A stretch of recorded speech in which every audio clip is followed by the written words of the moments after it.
और इस वक्त की बड़ी खबर का रुख करते हैं। देश के अगले सीडीएस होंगे अनिल चौहान। भारत सरकार ने नियुक्ति कर दी है।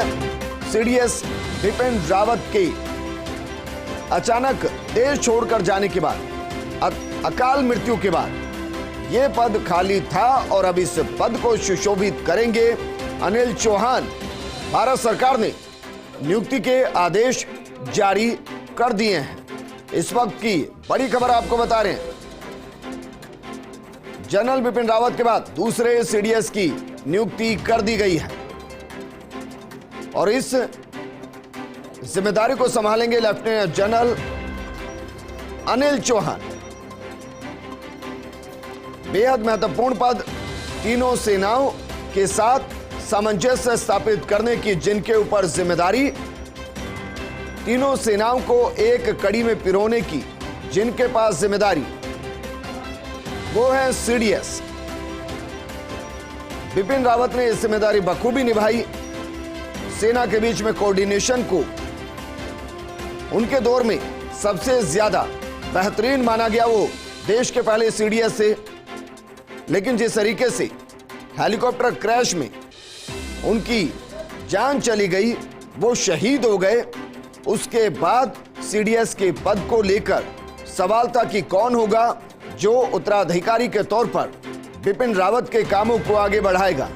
वो कौन होगा जो दूसरे सीडीएस की जिम्मेदारी संभालेगा। भारत सरकार ने नियुक्ति कर दी है। सीडीएस होंगे Anil Chauhan. Lieutenant general retired Anil Chauhan देश के नए सीडीएस बना दिए गए हैं और भारत सरकार ने नियुक्ति कर दी है। हमारे साथ कर्नल देवानंद जी जुड़ गए हैं। कर्नल देवानंद जी, अनिल चौहान जी के बारे में जरा बताइए, किस तरीके की उनकी कार्यशैली, और अब क्योंकि बिपिन रावत की एक तरीके की लेगेसी को वो आगे बढ़ाएंगे, उनके लिए क्या क्या चुनौतियां? जी, सबसे पहले तो मैं जनरल चौहान साहब को मैं मेरी बहुत शुभकामनाएं देना चाहूंगा और उन शुभकामनाओं के साथ साथ भारत सरकार का भी अभिनंदन करना चाहूंगा कि इन्होंने बहुत एक अच्छा फैसला किया है।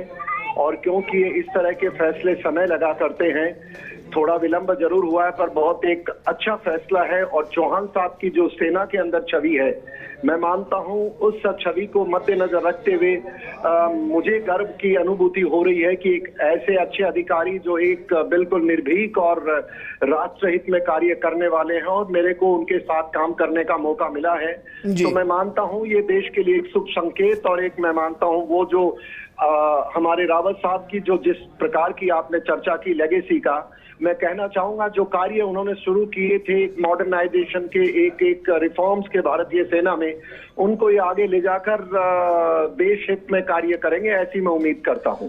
कर्नल देवानंद जी, शुक्रिया हमारे साथ जुड़ने के लिए। सर, देश के अगले सीडीएस होंगे Anil Chauhan. Lieutenant general Anil Chauhan CDS होंगे। रिटायर्ड लेफ्टिनेंट जनरल है वो अनिल चौहान। जनरल बिपिन रावत के बाद दूसरे सीडीएस की नियुक्ति की गई है। बिपिन रावत के बाद दूसरे सीडीएस होंगे अनिल चौहान। केंद्र सरकार ने नए सीडीएस की नियुक्ति की। डीजीएमओ भी रह चुके हैं लेफ्टिनेंट जनरल अनिल चौहान। सैन्य मामलों के विभाग के सचिव के रूप में अब अनिल चौहान काम करते हुए नजर आएंगे।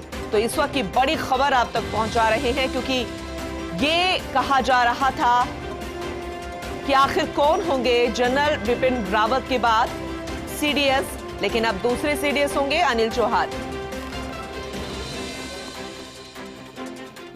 तो चलिए lieutenant general retired Anil Chauhan के बारे में आपको थोड़ा बताते हैं। दरअसल कौन है लेफ्टिनेंट जनरल अनिल चौहान? अनिल चौहान उत्तराखंड के पौड़ी जिले के रहने वाले हैं। अनिल चौहान को उग्रवाद के खिलाफ अभियानों का खासा अनुभव भी है। वो सेना में कई अहम पदों पर काम कर चुके हैं। अंगोला में संयुक्त राष्ट्र शांति वाहिनी मिशन में सैन्य पर्यवेक्षक भी रह चुके हैं। बालाकोट में सर्जिकल स्ट्राइक की योजना से भी अनिल चौहान जुड़े हुए थे। बतौर डीजीएमओ वे ऑपरेशन सनराइज के मुख्य शिल्पी थे। 40 साल के शानदार करियर के बाद 31 मई 2021 को सेवानिवृत्त वो हुए थे। और जिस तरीके से बिपिन रावत हमें छोड़कर चले गए, उसके बाद बहुत सारे नाम सामने आए कई नामों पर कयास था, कई नामों पर आशंका थी, कई नाम ऐसे थे जिन पर संशय था, लेकिन आखिरकार दूसरे सीडीएस अनिल चौहान होंगे। सेना में कई अहम पदों पर वो रहे हैं, बेहद खास अब उनका कार्यकाल रहा है। आगे भी सीडीएस के तौर पर वो जिम्मेदारी संभालते हुए नजर आएंगे, क्योंकि चाहे सर्जिकल स्ट्राइक हो, तमाम अन्य ऐसी गतिविधियां हो जिसमें सेना ने बढ़ चढ़कर हिस्सा लिया है, उसमें अनिल चौहान की एक अहम भूमिका रही है।